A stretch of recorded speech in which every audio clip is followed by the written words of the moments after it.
Hey there, and welcome back to Text Appeal, where I break down the big ideas at the intersection of psychology, politics, moral development, and more.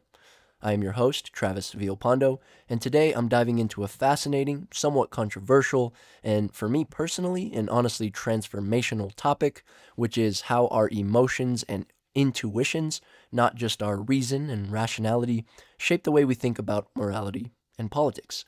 I'm going to revisit some classic theories by Lawrence Kohlberg and Elliot Turiel, and then I'll explore how modern thinkers like Jonathan Haidt and Antonio Damasio, a very well known and very important neuroscientist, have flipped many of our old assumptions about morality, moral development, moral decision making upside down. Now, the goal today is to get underneath surface level political disagreement and ask, how do people actually form moral judgments in the first place? And I plan on, possibly offending people in the pursuit of really trying to look at what we know about human behavior, human cognition, human emotion, and of course, human morality. So let's get into it. Now, I'm going to start by stepping back for a little bit of historical context. Throughout much of the 20th century, psychologists like Kohlberg and Turiel were central to shaping our understanding of how moral thinking develops. Kohlberg gave us a stage theory of moral development that I dove into last episode, a kind of ladder that people climb as they get older and more cognitively sophisticated. At the bottom of that ladder, right, that first rung you might think, you'll find moral decisions based mostly on fear of punishment or the hope of reward in pretty young children. But as you move up, as you mature, as you develop, decisions begin to reflect social norms, legal obligations, and eventually, for some people, abstract principles like justice and human rights. And I do want to mention that there's something to think about. If you have any, sense about basic neuroscientific principles, I'm going to talk a little bit about opponent process theory today. I might go off on a little tangent on it. I don't have it written in necessarily, but it definitely applies. We know that there are really two systems that we like to think about when it comes to decision making in general. I highly recommend you checking out Kahneman's Thinking Fast and Slow. I've mentioned it before. This is something that we learn in psychology. It's kind of at the forefront of our understanding of an information processing model of psychology. And so keep in mind that the newly evolved cortical structures are also the ones that come on the latest in human development. So that frontal lobe that we talk about, or that prefrontal cortex in particular, comes online later in life, right? It doesn't fully mature until people are like 25 is kind of like the general consensus. And the limbic system, we might say the affective, emotional parts of the brain, it's more complicated than that, but that's one way to think about it. And it's quite funny because Thinking Fast and Slow talks about how we use heuristics, right? These kind of mental shortcuts, these little mental models of the world to make it more simple so we can be a little bit more sensible. And so that's actually very much layered into what I'm talking about today. So keep in mind that there's these two systems, dual process theory. Look that up if you are really, really interested in what I'm getting at here. Back to Kohlberg. So Kohlberg gave us a very structured, a very reasonable framework. And it gave researchers a powerful way to talk about moral development across childhood all the way through adulthood until death. And then Elliot Turiel took that framework and made an important revision. He suggested that morality isn't just one system or one ladder, but it is divided into domains. There's the moral domain, where actions involve issues of harm and fairness. There's the social conventional domain, which covers rules, roles, traditions, customs, things like that, right? Dress codes, table manners, etc. And then finally, there's the personal domain, where choices are about individual preference and autonomy and things like rights and stuff like that. Now, this shift from Turiel did add a lot of nuance to Kohlberg's theory. A kid might break a classroom rule, like shouting out, but not necessarily view it as morally wrong, depending on the domain in question, right? The environmental context, who's around, who is it affecting, right? They might see it not as morally wrong to do something like that, but inappropriate for the situation. That's an important thing to remember. Now, this is the kind of insight that helps us understand why people vary cross-culturally, or even just across the dinner table. Why you might have a family dinner and one of the members of the family go off to college and they learn different things and are exposed to different ideas, and then they come back to the family and maybe they disagree with their father, their mother, their grandfather. I certainly have had experiences like that myself. And it's important to know that cross-cultural differences and individual differences are deeply layered in the way that we reason about the world entirely, of course. It's not all nurture and it's not all nature. It's most definitely a combination of both. And this is an important thing to remember. Now, this is where Jonathan Haidt enters the scene, and he takes this foundation, laid by Kohlberg and Turiel, arguably, into a new direction. He agrees that Kohlberg and Turiel were onto something, and he even calls them his intellectual ancestors or something like that in The Righteous Mind, a book that I talked about in the last episode, a book that I've read a large portion of, and I understand it quite well. I'm really interested in the book and its central thesis. He does think that Kohlberg and Turiel missed a big piece of the puzzle, which is the emotional aspects of morality. Haidt was especially influenced by thinkers like Steven Pinker and Frans de Waal, who showed that our moral behaviors and animal moral behaviors, of course, Frans de Waal being probably the most famous primatologist of all time. Maybe Robert Sapolsky's right up there with him, but Robert Sapolsky's more famous for his determinism arguments and his neuroscience and his work as a professor at Stanford, right? Neurobiology and stuff like that. Well, Frans de Waal was, every book that I know of Frans de Waal, I have a couple of them, are just about primatology and primate behavior. Now, these thinkers pointed out things like empathy, fairness, even disgust have deep evolutionary roots, right? That makes a lot of sense why apes have something that looks kind of like a morality, but it's hard to say that because really what we're doing there is anthropomorphizing about primate culture, about non-human primate cultures. But, the work of Pinker, de Waal, and others really helped Haidt see that morality is not this purely rational thing. It's something that we learn over time, right, as we develop, but it's also something that's built into us, something intuitive, emotional, and reactive. A big turning point for Haidt was reading a book called Descartes Error by the neuroscientist Antonio Damasio. Now, one of my professors actually recommended this book to me. I read it maybe a year ago, so I don't remember all of the details, but I am just going to kind of recap the basic thesis of the book and the findings that are revealed through it. Now, in this book called Descartes Error, Damasio argues, of course based on years of neurological research, that emotion is not the opposite of reason. There's kind of a false dichotomy there. It's actually the foundation of reason. He makes this claim by saying that, or using findings that, people with damage to the emotional centers of the brain, like the prefrontal cortex, which might not make a whole lot of sense to you because I just said that the prefrontal cortex is associated with deliberation and rationality, but the point is that there are parts of the prefrontal cortex that do emotional processing, kind of like weighing options sort of thing. And when people have damage to these certain areas, these certain cortical areas, they lose the ability to make sound decisions. Now, they can still think logically. They can describe pros and cons in abstract terms. They can abstract, they can deliberate, once again, right? But when it comes to real-world decision-making, things like who to trust, what to prioritize, when to act, they're stuck. They can't weigh the emotional significance of each option, so their decisions become erratic or paralyzed.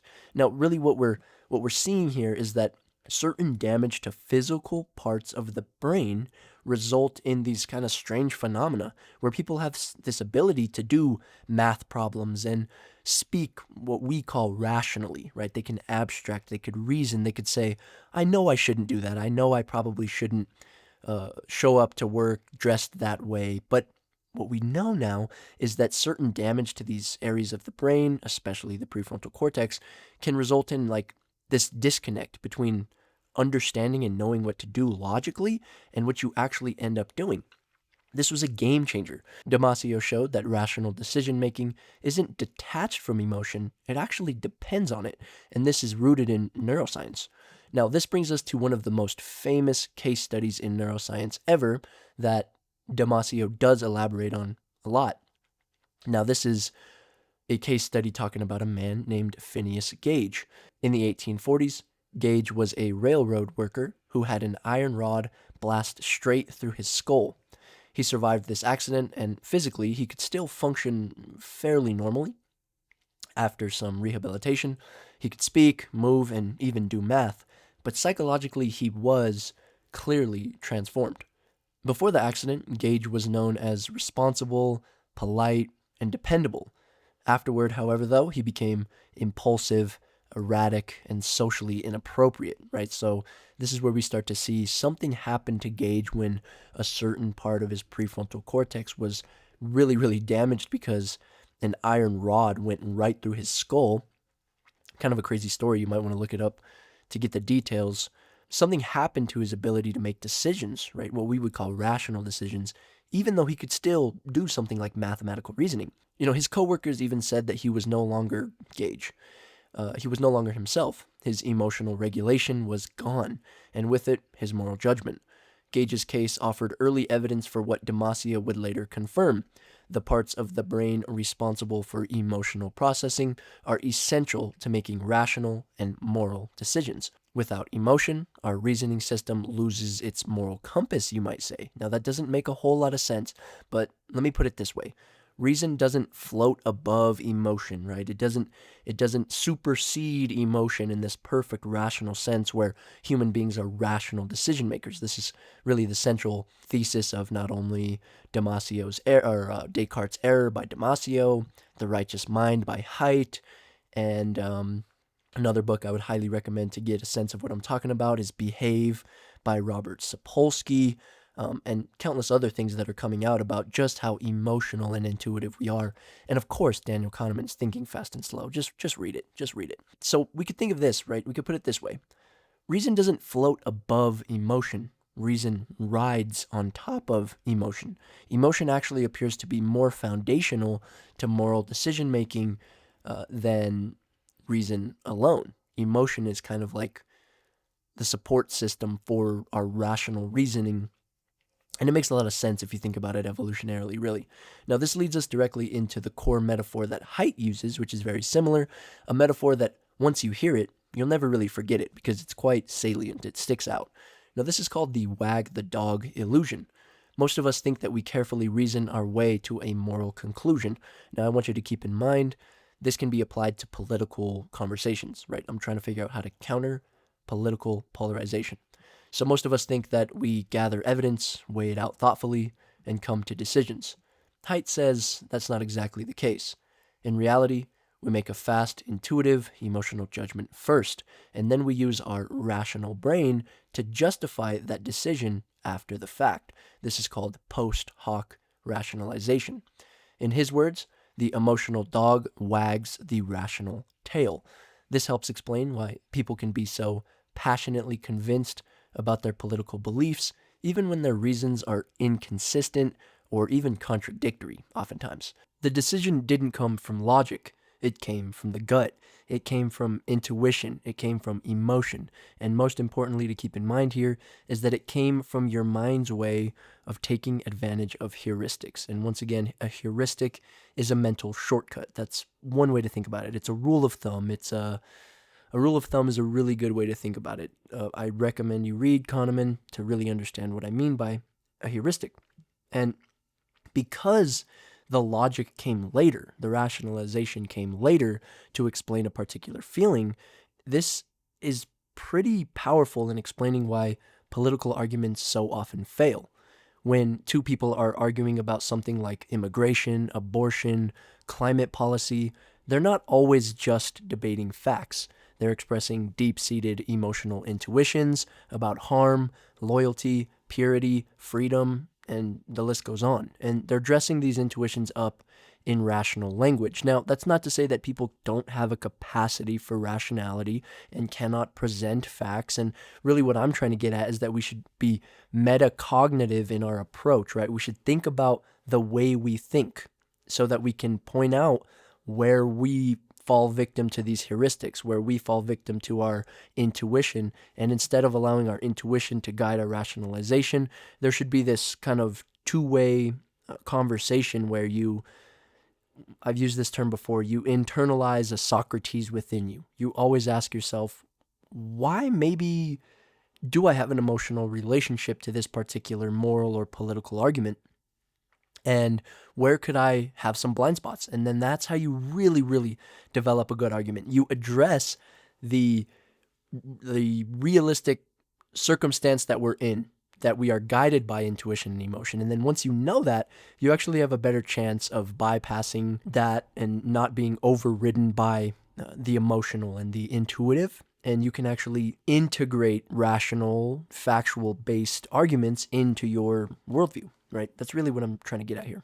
I think that because so many people approach a political and a moral, especially really morally loaded conversations, why they feel like a dead end is because you can't necessarily reason someone out of a position that they didn't reason themselves into already. Now, this is where Haidt pushes his metaphor even further with another version, and this is the version of the wagging the dog's tail. This is called wagging the other dog's tail. And he says that trying to change someone's mind through pure logic, right, through pure rationality, when their belief is rooted in emotion, is like grabbing a dog's tail and wagging it, hoping it'll make the dog happy. But that's not how dogs or people work. If we don't engage someone's emotional foundations, if we don't speak to their fears, their hopes, their sense of right and wrong, maybe their sense of right and wrong was developed uniquely and differently from your own, and we can use early frameworks such as Kohlberg and such as Turiel, and then we could take some of this new intuition drives rationality approach, and we could start to understand, people have an emotional foundation for their moral positions, and then all the logic in the world really won't move them. That's kind of something that we need to realize. This logic will just bounce right off, that we confirm biases all the time, whether it's in the positive or the negative. So if we have a bias about a particular position, we are constantly looking for reasons why we're right and why the opposing position is wrong. That's confirmation bias. It's well established that human beings engage in that just about every single day of your life. And if you didn't, you wouldn't be able to function. So it's functional and it's important, but it's also a flaw. It's a flaw in our ability to be moral reasoners. So where exactly does that leave us? What are we supposed to do with all of this information, this kind of flipping upside down of our own intuition about how moral positions are taken generally? Well, I think that really we do need to start with oneself. We need to start with ourself. We have to start by acknowledging that our own beliefs, even the ones we hold most sacred and close to our heart, probably have emotional roots. That doesn't make them less valid. It makes us more reflective, more grounded, more open to growth, less prone to fall victim to dogmatic beliefs, right? Now, there's a metaphor here that I really want to talk about for a moment. So people often say, look at the lens that you're viewing this through. This is what I'm kind of getting at, right? It's like you're wearing glasses. Your human neurobiology and your human psychology and your unique human psychology, shaped by your biology and all of your environmental experiences, kind of gives you like a pair of glasses, and that pair of glasses has a particular lens. Now, what you want to do when you're metacognating, right, when thinking about your own thinking processes, is you want to take those glasses off and you want to analyze the lens, right? You want to analyze the frame. A frame and lens are perfect metaphors for when we're talking about how we filter our worldview. So this is a metaphor that I want to really give to you to use, because all the time when I think about what exactly is metacognition, I'm introspecting, I'm being mindful, maybe it's like some meditation, but I think it needs to go a step further, where not only are you meditating on the present moment, not only are you being present, right, being where your feet are, we hear that all the time. What you're doing is you're taking off the lens by which you see the world through and you're examining it. Now, you do fall into this kind of infinite regress because you're always wearing human glasses, so to speak. You can't escape your embodied cognition, and that is the critical point right there. That is what we need to hone in on here, and what Haidt is really promoting here is that we have cognition, we have thinking processes, but they are embodied, meaning they're embedded in our body, right? So think about that glasses metaphor. Think about taking those frames and those lenses off of your eyes and examining them, right? Really do that. It's a very important exercise as far as I could tell. Now, second, besides looking within and examining our own thought processes, when we talk to others, especially those we disagree with, we should listen for the emotions behind their words. What exactly are they protecting? What value are they defending? What fear are they possibly managing? And what events in their biological and environmental history shaped these moral intuitions? Now, it's not that you need to have this person's autobiography, right? You don't need to interrogate them to know every little bit about them, and you're probably not good enough at psychoanalysis to really deduce what happened in their life and why they act the way they do anyway, right? It's not that simple. Psychoanalysis is quite a complicated practice in its own right. But what you could do is think kind of more hypothetically, what events could have happened in their biological and environmental history that shaped these moral intuitions that appear to be driving their moral rationalization. This shift from debating and just trying to look why they're wrong and I'm right, to understanding these processes, to metacognating on yourself, and then even, using a little bit of theory of mind. Oh, if I can metacognate and realize that my moral intuitions drive my rationality, you can actually begin to see other human beings through that lens as well. So in a sense, when you take off those glasses and you analyze the lens, you make changes to that lens, then you put the glasses back on and you see things that you otherwise maybe wouldn't have. And in a lot of ways, I think this is what people mean by emotional intelligence or something like that, right? To have patience in a political conversation. Part of the problem with this political polarization is that we're stuck in this frame that there's some type of winning to the argument. Yes, some arguments are better than others, and some people know how to argue better than others. But winning the argument is not the goal here. We're trying to engage in dialectical thinking to come up with more accurate representations and more accurate arguments that will hopefully push society in a direction that's optimal, right? Whatever that might mean. It's about navigating the emotional terrain that both sides are standing on. You actually don't have to be trapped to some type of political identity, right? Identity politics, as far as I could tell, is actually quite a dangerous, kind of a poisonous way of approaching the world. If you see your identity as something static, right, stable, and it's unchanging, I am the way I am, and that's the way I'll always be, that can be very dangerous. And really, that accelerates polarization. And if you go back to my defining cognitive complexity episode, you'll see where I kind of fleshed out why that is. So hopefully, if we're lucky, you'll find some common ground with a political opponent and you'll become illuminated by whatever they have to say. And so really, here's the big takeaway. Morality and politics aren't games of pure logic, although logic is involved. They're embedded in our bodies, shaped by our biology, our culture, and our emotional experience from day to day, from moment to moment. Damasio and Jonathan Haidt show us that to change minds and to change systems, we have to stop acting like brains in jars and start understanding ourselves as embodied, emotional, intuitive, rational, all of those things, all of the above, and cognitive creatures. And that shift from abstraction to a little bit more of an empathic approach, it's not necessarily pure empathy because that has its problems as well, but it might just be the key to healing some of the divide that plagues us. That's really going to be it for today. I hope that you ponder on what I've put forth. I recommend looking into Descartes' Error by Damasio and The Righteous Mind by Haidt to really get a sense of what I'm talking about here. There's plenty of other sources I could probably list, and I will as I continue with this research. But yeah, that's it for today's episode of Text Appeal.